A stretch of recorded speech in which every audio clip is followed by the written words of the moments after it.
University, best emerging university in South India. For admissions, contact.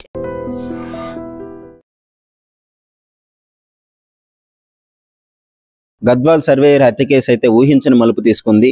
సంచలన నిజాలైతే బయటికి రావడం జరిగింది.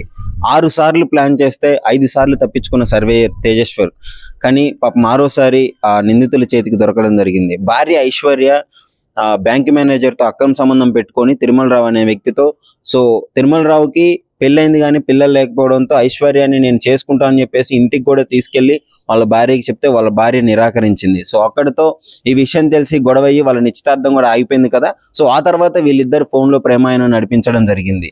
ఫోన్లో దాదాపు కొన్ని 2000 సార్లు మాట్లాడినట్టు కూడా రికార్డింగ్స్ అయితే ఆ కాల్ లిస్ట్ అయితే బయటికి తేవడం జరిగింది.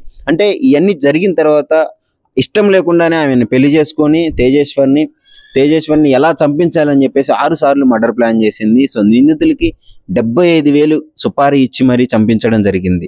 అతి దారుణంగా ఈ మధ్య ఇష్టం లేనప్పుడు పెళ్లి చేసుకోకుండా ఉండాలి, కానీ 75,000కే ఆ భర్త ప్రాణాలు తీసింది. ఈ మధ్య కాలంలో ఆ భార్యలు పెళ్లిళ్ళు చేసుకొని అక్రమ సంబంధాలు పెట్టుకొని అమాయకులైన భర్తలను అయితే చంపడం జరుగుతుంది. చాలా మంది చనిపోవడం కూడా ఈ న్యూస్లోకి అయితే వెలుగులోకి రావడం జరిగింది. అయితే ఈ విధంగా చేసి అసలు ఎలా చంపారు అంటే, ఆయన బండికి, తేజేశ్వర్ బండికి GPS ట్రాకర్ పెట్టింది భార్య. పెట్టి ఆయన ఎక్కడికి వెళ్తున్నారు అని చెప్పేసి అన్ని లొకేషన్స్ అబ్జర్వ్ చేసుకొని ఇన్నిసార్లు ప్లాన్ చేసినా కానీ కుదరలేదు. కానీ 6వసారి పాపం బండికి GPS పెట్టడం ద్వారా, దాని ద్వారా నిందితులు అక్కడికి వెళ్ళి మీరు సర్వేయర్ కావడంతో మా ల్యాండ్ సర్వే చేసుకోవాలని చెప్పేసి ఆ బండి ఒక దగ్గర పక్కన ఆపించిన తర్వాత ఆయన కారులోకి ఎక్కించుకొని ముందు సీట్లో కూర్చోబెట్టుకోవడం జరిగింది. ముందు సీట్లో కూర్చోబెట్టుకున్న వ్యక్తిని వెనకాల సుపారీ తీసుకున్న మనోజ్ అనే వ్యక్తి, 2 క్యాబ్ డ్రైవర్స్తో సహా ఆ వెనకాల కూర్చొని గొంతు కోసి అతి దారుణంగా చంపడం జరిగింది. అర్థం చేసుకోండి ఎంత కిరాతకంగా, ఎంత నిర్మానుష్యంగా ప్రవర్తిస్తున్నారో. మనుషులు మృగాల్లా చేస్తున్నారు. అయితే ఆ చంపిన తర్వాత ఆ డెడ్ బాడీని కవర్లో కట్టేసి ఆ మాన్యం దగ్గర, కరీంనగర్ పాణ్యం చెరువు ఉంటుంది కదా, సో ఆ పాణ్యం చెరువు దగ్గర ఆ కాలువల దగ్గర పడేయడం జరిగింది ఆ బాడీని. సో తర్వాత 5 రోజులు అని మిస్సింగ్, 5 రోజులు అయింది కదా మిస్సింగ్ కంప్లైంట్ ఇచ్చిన తర్వాత ఆ బాడీని అయితే కనుగొన్నారు.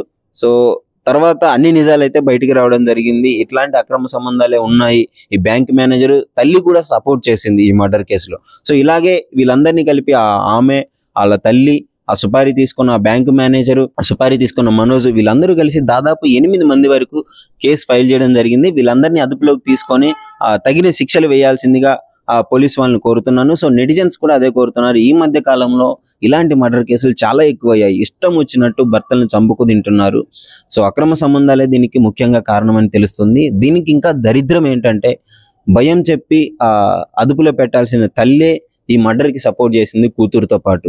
ఈ విధంగా ఎన్నో మర్డర్స్ జరుగుతున్నాయి. సో పోలీస్ వాళ్ళు కఠిన చర్యలు తీసుకోవాలి. ఇలా చేసిన వాళ్ళకి కఠిన చర్యలు తీసి ఆ చర్యలను కూడా ఇట్లా న్యూస్ ఛానల్లో పబ్లిసిటీ చేస్తే గనక వాళ్ళు ఏదన్నా తప్పు చేసే ముందు భయపడతారని చెప్పేసి అయితే ఆ నెటిజన్లు చెప్పడం జరుగుతుంది. సో అసలు ఈ ఇన్సిడెంట్ పైన మీ అభిప్రాయం ఏంటి? ఐశ్వర్యకి ఎలాంటి శిక్ష పడాలని కోరుకుంటున్నారు? పాపం తేజేశ్వర్ అమాయకంగా పెళ్లి చేసుకున్న నెల రోజులకే చనిపోవడం జరిగింది. అంటే మీరు అర్థం చేసుకోండి, పెళ్ళైన నెలకే 6 సార్లు చంపించే ప్రయత్నం చేసింది. సో ఈ అభిప్రాయం అయితే మీ కామెంట్ రూపంలో తెలియజేయండి. చూస్తూనే ఉండండి ఐ డ్రీమ్. నిజంగా ప్రస్తుతం ఉన్నటువంటి సమాజం దేనికి ప్రయారిటీ ఇస్తుంది? ఆర్థిక సంబంధాల చుట్టూ మాత్రమే తిరుగుతుంది. మళ్ళీ ఎన్నికలంగానే చాలా విరక్తి కలుగుతాం. మంచి అనిపిస్తుంది కదా, లేడీస్ కూడా ఛాలెంజింగ్ జాబ్